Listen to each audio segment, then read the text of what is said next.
पूर्व सभापति रितेश शर्मा ने की प्रेस वार्ता। नगर परिषद धौलपुर के पूर्व सभापति व बसपा नेता रितेश शर्मा ने रविवार को एक प्रेस वार्ता की, जिसमें उन्होंने अभी हाल में चल रहे सड़क घोटाले के मामले में पीडब्ल्यूडी और ठेकेदारों की मिलीभगत के आरोप लगाए हैं। साथ ही धौलपुर की वर्तमान विधायिका को लेकर भी कुछ कहा है। सुने उन्हीं की जुबानी। रिकॉर्ड के अंदर बिल उठ गए, बन गए, भुगतान हो गए, मौके पे गए तो सड़क मौजूद नहीं। एक किसी भले आदमी ने, जिसने अपने आप को जनता के सेवक का नाम दिया है, 3 जून को शिकायत करी। इस बारे में किसी को नहीं पता था कि क्या घपला हुआ है, क्योंकि पीडब्ल्यूडी एक नॉन पब्लिक डीलिंग डिपार्टमेंट है, वहाँ पब्लिक का आना जाना नहीं है, इसलिए किसी को नहीं पता वहाँ क्या हो गया। लेकिन कोई एक जागरूक व्यक्ति था जिसने इस मुद्दे की गहराई में जाकर उसकी जानकारी करी, शिकायत करी और ये मामला सामने आया।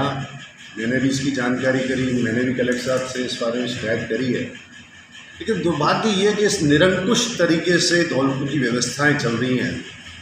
ये जो 2.5 करोड़ का जो ठेका था, ये कांग्रेस की सरकार के दौरान हुआ था।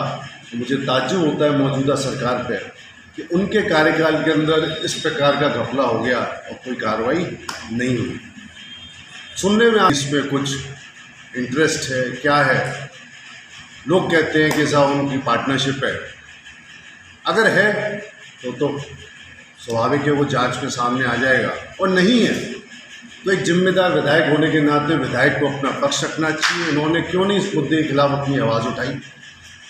ये मुद्दा विधायक को सबसे पहले उठाना चाहिए था। अगर इतना बड़ा करप्शन धौलपुर, और ये तो मात्र वो करप्शन है जो निगाह में आ गया। ऐसे कितने होंगे इस आड़ के अंदर जो अब तक हो चुके होंगे।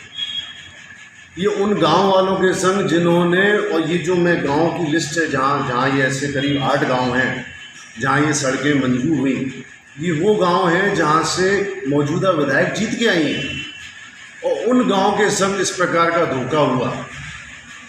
और जब ठेकेदार को या अधिकारियों को, अभियंताओं को ये पता पड़ा कि विजिलेंस की टीम धौलपुर आ रही है, रातों रात, मात्र 1 रात या 2 रात के अंदर वहाँ पे मशीन सारा जमावड़ा इकट्ठा करने के बाद में आधा इंच की मिट्टी के ऊपर सड़कें डाल दी गई। और जब वहाँ लोग गए तो हाथों से जनता ने, गांव वालों ने खोद के दिखा दिया कि देखो क्या हुआ है। तो इस प्रकार की लीपापोती, जनता के पैसे के संग अन्याय, मैं समझता हूँ धौलपुर के इतिहास में ऐसा पहले कभी नहीं था। क्वालिटी की शिकायतें आती थी कि रोड की गुणवत्ता अच्छी नहीं है, 4 इंच की सड़क डलनी थी, 3 इंच की डल गई। यहाँ तो पूरी की पूरी रोड गायब हो गई। मेरा निवेदन ये है कि मेरा उद्देश्य अपनी इस प्रेस कॉन्फ्रेंस के माध्यम से सरकार को, प्रशासन को, जनता को जागरूक करना एवं उनकी नॉलेज में लाने ये चीज़, और आने वाले भविष्य के लिए चेता रहा हूँ कि अगर आप लोग सब मिलके अगर इस चीज़ के प्रति आवाज़ नहीं उठाएंगे तो आपके संग धोखा होता रहेगा, आपके पैसे के संग धोखा होता रहेगा। अब रिकॉर्ड में उन गाँव की सड़कें बन चुकी हैं, अब 10 साल बाद नंबर आएगा उन गाँव का। क्यों? क्योंकि वो रिकॉर्ड ये बोलेगा कि सर इस गाँव की तो सड़कें 10 साल पहले डल गई थी, लेकिन मौके पे वो सड़कें मौजूद नहीं है। तो मैं उन सभी गाँव वालों से जिनके यहाँ सड़कें मंजूर हुई थी, नहीं डली, उनसे भी गुहार करता हूँ कि उन लोगों को आवाज़ उठानी चाहिए अपने हक के लिए, और जो ये अधिकारी इस पर मौजूद हैं उनके खिलाफ कार्रवाई होनी चाहिए।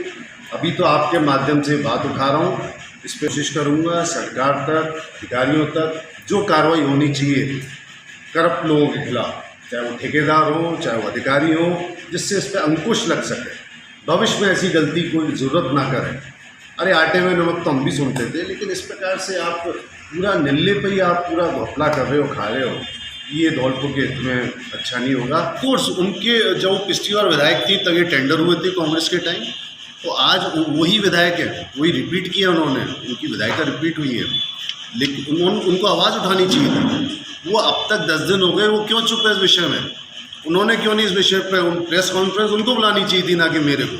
पिछली कांग्रेस सरकार थी, उसमें ये टेंडर हुआ था, तब भी वो विधायक थी कांग्रेस की, आज भी वो विधायक है जब बीजेपी की सरकार है, और दोनों ही सरकारों में, एक में टेंडर हुआ, एक में कार्य हुआ, लेकिन कार्रवाई कहीं नहीं हुई। मैं शिकायत दर्ज कराऊंगा, हालांकि विजिलेंस टीम ने आके अपनी जांच करी है, और ये पता करूंगा कि वो विजिलेंस टीम की जांच कहाँ तक पहुंची है, और सही जगह तक, सही अंजाम तक, सही अधिकारियों तक ये कार्रवाई जब तक नहीं होगी उसकी लड़ाई लड़ेंगे।